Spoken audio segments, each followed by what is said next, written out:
नमस्कार, आप देख रहे हैं सिटी पोस्ट लाइव और मैं हूं आपके साथ हर्षिता प्रताप सिंह।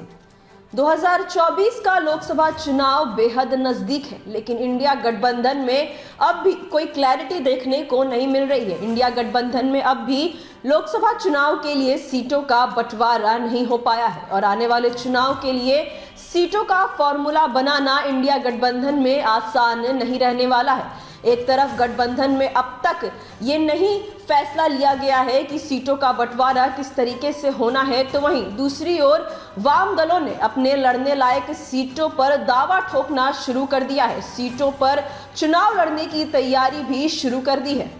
भाकपा माले ने 2 सीटों पर साधना शुरू कर दी है। ये है आरा और सिवान। भाकपा बेगूसराय, बांका और मधुबनी में अपने पुराने और जिताऊ जनाधार की खोज में जुट गई है। माकपा भी एक सीट पर लड़ने का इरादा रखती है। वह अभी सीट की खोज में है। पूर्व में माकपा नवादा एवं भागलपुर से जीत दर्ज कर चुकी है। समस्तीपुर जिला के उजियारपुर में पिछले चुनाव में माकपा उम्मीदवार को तीसरा स्थान मिला था। माकपा इन्हीं में से किसी एक पर दावा कर सकती है।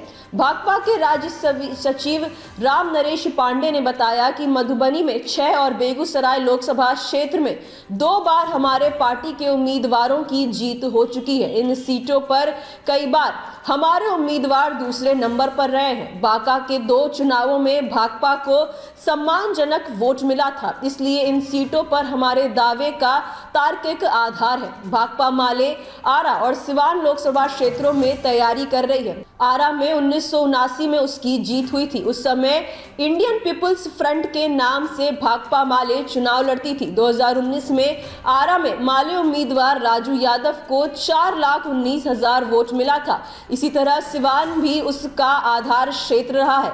सिवान में माले की जीत कभी नहीं हुई है, लेकिन 3 चुनावों में उसके उम्मीदवार तीसरे नंबर पर रहे हैं। भाकपा माले और राजद के बीच 2019 के लोकसभा चुनाव में भी समझौता हुआ था। भाकपा स्वतंत्र लड़ी थी। भाकपा का जेडीयू के साथ 2014 में चुनावी समझौता हुआ था। जेडीयू ने उसके लिए बेगूसराय और बांका की सीट छोड़ दी थी। 2024 के आम चुनाव बेहद नजदीक है, लेकिन अब तक इंडिया गठबंधन में सीटों का फॉर्मूला नहीं बन पाया है। जैसा कि हमने आपको पहले भी जानकारी दी थी, 6 दिसंबर को इंडिया गठबंधन की बैठक होने वाली थी, लेकिन नीतीश कुमार, अखिलेश यादव और ममता बनर्जी ने इस बैठक में शामिल होने से किन्हीं कारणोंवश इनकार किया था, जिसके बाद इस मीटिंग को रद्द करना पड़ा। उसके बाद अब एक बार फिर इंडिया गठबंधन की बैठक होने जा रही है। अब क्या इसमें सीटों के फॉर्मूलों के लेकर कुछ फैसला हो पाता है या नहीं, ये तो देखने वाली बात होगी। तो वहीं दूसरी ओर जो वाम दल है, उन्होंने अपने लड़ने लायक सीटों पर तैयारी शुरू कर दी है। कहीं ना कहीं उनका धैर्य छूट रहा है, क्योंकि अब 2024 के लोकसभा चुनाव में ज्यादा वक्त रह नहीं गया है। ऐसे में बैठक में क्या कुछ फैसला लेती है, क्या कुछ सीटों को लेकर फॉर्मूला बनता है इंडिया गठबंधन में, ये भी देखना दिलचस्प होने वाला है। फिलहाल इस खबर में इतना ही। आप आगे की खबरों के लिए देखते रहिए सिटी पोस्ट लाइव। इस वीडियो को लाइक करें, शेयर करें और चैनल को सब्सक्राइब करना ना भूलें। धन्यवाद।